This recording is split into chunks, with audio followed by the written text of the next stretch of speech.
హే everyone, మీరు ఎప్పుడైనా enjoy చేస్తున్నప్పుడు చాలా హ్యాపీ మూమెంట్లో ఉన్నప్పుడు టైం ఇలా గడిచిపోవడం ఎప్పుడైనా గమనించారా? అంతేకాకుండా మీరు ఏదైనా బోరింగ్ మీటింగ్స్ లోని మనకు ఇష్టం లేని క్లాసెస్ లోని అండ్ ట్రాఫిక్ జామ్స్ లోని ఇరుక్కున్నప్పుడు టైం చాలా స్ట్రెచ్ అవ్వడం అబ్జర్వ్ చేశారా? ఇది జస్ట్ మన ఫీలింగ్ మాత్రమే కాదు, దీని వెనకాల సైకాలజీ ఉంది అండ్ బ్రెయిన్ సైన్స్ కూడా ఉంది. ఈ వీడియోలో మనం ఈ వింతైన ఫీలింగ్ వెనకాల ఉన్న సైన్స్ ని కనిపెడదాం. ఫస్ట్ థింగ్ ఫస్ట్, టైం ఎప్పుడూ చేంజ్ అవ్వదు. ఎప్పుడు కూడా నిమిషాలకు 60 సెకండ్లే. చేంజ్ అయ్యేది మన పర్సెప్షన్ మాత్రమే. ఈ కాన్సెప్ట్ ని సబ్జెక్టివ్ టైం పర్సెప్షన్ అంటారు. ఈ పర్సెప్షన్ మన బ్రెయిన్ ఈవెంట్స్ ని ఎలా ప్రాసెస్ చేస్తుంది అన్న దానిపై డిపెండ్ ఉంటుంది. ప్రత్యేకంగా స్పెషల్ ఈవెంట్స్ లో మన బ్రెయిన్ లో ఒక క్లాక్ లాంటిది ఒకటి రన్ అవుతూ ఉంటుంది. బట్ ఇది మన రియల్ క్లాక్ లాంటిది కాదు. ఇది మన బ్రెయిన్ లో ఉండే basal ganglia and prefrontal cortex మీద డిపెండ్ అయి ఉంటుంది. మనం ఎప్పుడైనా హ్యాపీ గానీ ఎక్సైట్మెంట్ గానీ మనకు నచ్చిన మూమెంట్స్ లో ఉన్నప్పుడు మన బ్రెయిన్ లో డోపమైన్ అనే కెమికల్ రిలీజ్ అవుతుంది. ఈ డోపమైన్ అనేది హ్యాపీనెస్ రిలీజ్ చేయడానికి మాత్రమే కాకుండా మన బ్రెయిన్ లో ఉండే క్లాక్ స్పీడ్ ని ఆల్టర్ కూడా చేస్తుంది. సో ఎప్పుడైతే మనకు డోపమైన్ రిలీజ్ అయిందో మనకి యాక్చువల్ టైం కంటే టైం ఫాస్ట్ గా గడిచిపోయినట్టు అనిపిస్తుంది. మీరు ఎప్పుడైనా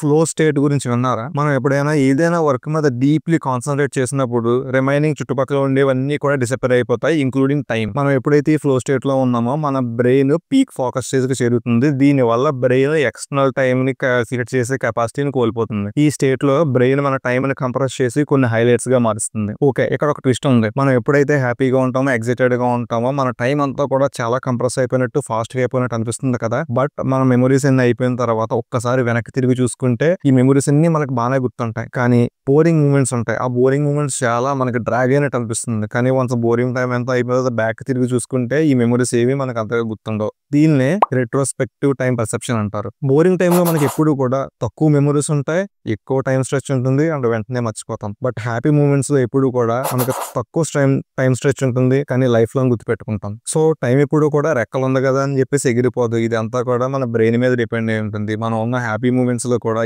ఎప్పుడు మన బ్రెయిన్ అనేది ఆ మెమరీస్ అన్ని కలెక్ట్ చేయడంలో బిజీగా ఉంటుంది కాబట్టి టైం అస్సలు పట్టించుకోదు. బట్ బోరింగ్ టైంలో మన బ్రెయిన్ ఖాళీగానే ఉంటుంది, బోరింగ్ గా ఫీల్ అవుతుంది కాబట్టి టైం ఎప్పుడు అయిపోతుందా అని చెప్పేసి ఇంటర్నల్ క్లాక్ ని ఎప్పుడు చెక్ చేసుకుంటూ ఉంటుంది. అందువల్ల మనకు బోరింగ్ మూమెంట్స్ లో చాలా స్ట్రెచ్డ్ గానీ మన హ్యాపీ మూమెంట్స్ లో టైం చాలా ఫాస్ట్ గా అయిపోయినట్టు అనిపిస్తుంది. మీరు ఎప్పుడైనా ఫ్రెండ్స్ తో గానీ ఫ్యామిలీ మెంబర్స్ తో గానీ ఒక మంచి ట్రిప్ కి వెళ్ళినప్పుడు ఇది ఖచ్చితంగా ఫీల్ అయ్యే ఉంటారు. అదేంటి అప్పుడే టైం అయిపోయిందా అన్నట్టు ఉంటుంది. మీరు స్టార్ట్ అయ్యి 1 or 2 days ఉన్నట్టు ఉంటుంది, కానీ మీరు 10 days ట్రిప్ అయినా సరే అదే లాస్ట్ డే అవుతుంది. ఇది ఎప్పుడైనా మీరు ఫీల్ అయితే కమెంట్ చేయండి. లాస్ట్ టైం మేము కూడా మా ఫ్రెండ్స్ బ్యాచ్ తో కలిసి మనాలి ట్రిప్ కి వెళ్ళాము. అది ఒక 10 days trip, but we feel like 1 day. మేము ఎప్పుడైతే ట్రిప్ స్టార్ట్ చేసామో వెళ్ళాము, ఎంజాయ్ చేసాము, తిన్నాము, పడుకున్నాము, అంతే. మాకు వెంటనే లాస్ట్ డే వచ్చినట్టు అనిపించింది. సో మీకు ఎప్పుడైనా బోరింగ్ అనిపించినప్పుడు, టైం పాస్ అవ్వట్లేదు అని అనిపించినప్పుడు మీకు ఏదైతే ఇష్టం ఉంటుందో ఆ పని చేయండి. మీకు టైం ఇట్టే గడిచిపోతుంది. ఇక్కడ టైం గడిచిపోవడం అంటే టైం పాస్ అయిపోవడం కాదు, మన బ్రెయిన్ మెమోరీస్ ని క్రియేట్ చేయడం. ఈ వీడియో నచ్చితే సబ్స్క్రైబ్ చేయండి, లైక్ బటన్ హిట్ చేయండి, మీ ఫ్రెండ్స్ కూడా షేర్ చేయండి. అండ్ లాస్ట్ టైం మీకు ఎప్పుడైతే టైం ఎలా గడిచిపోయింది అనిపించిందో కూడా కమెంట్ చేయండి. ఇలాంటి మంచి ఇంట్రెస్టింగ్ టాపిక్ తో నెక్స్ట్ వీడియోలో కలుస్తాను.